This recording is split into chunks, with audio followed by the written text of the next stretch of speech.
sais rien, ouais. Et ben, donc j'ai failli planter ma boîte. J'ai failli planter ma boîte, ma première boîte, crème de la crème. J'ai failli planter ma première boîte, crème de la crème. Attends, je vais...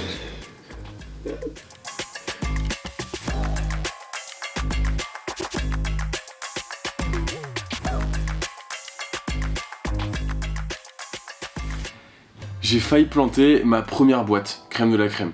En 4 ans, on avait quand même levé 4 millions d'euros et on avait recruté plus de 50 personnes.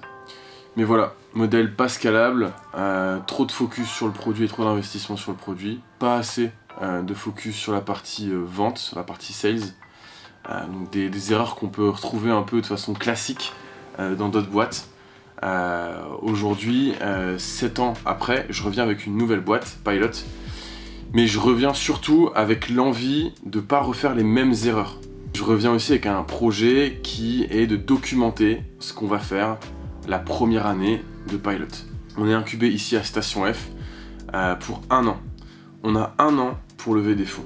Moi qui ai déjà fait ce travail et cet exercice de monter une boîte et d'avoir déjà vécu ces premières années, et ben de documenter ce qu'on va faire. Je connais un peu les pièges dans lesquels on peut tomber. Donc l'objectif avec ce documentaire, c'est de documenter le quotidien avec un épisode par semaine, de montrer un petit peu ce qui se passe dans la première année de création.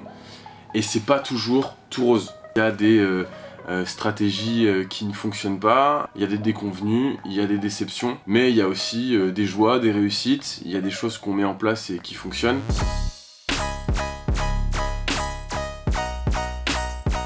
Et après, il y a toutes les choses qu'on doit faire en tant qu'entrepreneur. On doit recruter, on doit s'assurer que la boîte soit bien rentable, qu'on ait un modèle qui soit viable. Tout ça, c'est des sujets que j'ai décidé finalement de documenter pour m'assurer, 1, que je ne refasse pas les mêmes erreurs et que 2, ça serve au plus grand nombre. Donc la cible de tout ça, c'est vraiment les gens qui ont envie tout simplement de monter une boîte, de comprendre comment ça fonctionne de l'intérieur. Il y a aussi un peu de voyeurisme, faut pas se le cacher. Il y a des gens qui vont avoir envie de voir comment ça fonctionne en interne et on est à l'aise avec ça.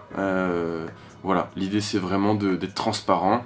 Je pense que ça peut aussi m'aider moi à titre personnel et aider l'équipe, la team, pour faire des choses pertinentes et être efficace. C'est une chaîne qu'on va lancer et qu'on lance du coup maintenant. Ce sera un épisode par semaine.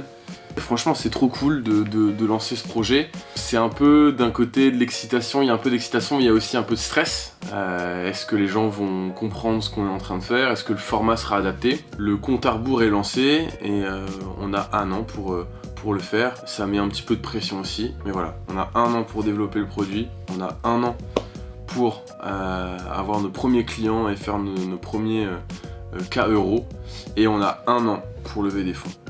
Voilà, c'est le sujet de la chaîne. Si l'entrepreneuriat vous intéresse, si vous avez envie de savoir comment on monte une boîte en interne, si vous avez envie de voir aussi des gens pas toujours réussir et se casser la gueule, si vous êtes juste curieux, si vous avez juste envie de faire un peu de voyeurisme, c'est le moment et je vous propose de vous abonner à la chaîne parce qu'on a plein d'épisodes qui vont sortir.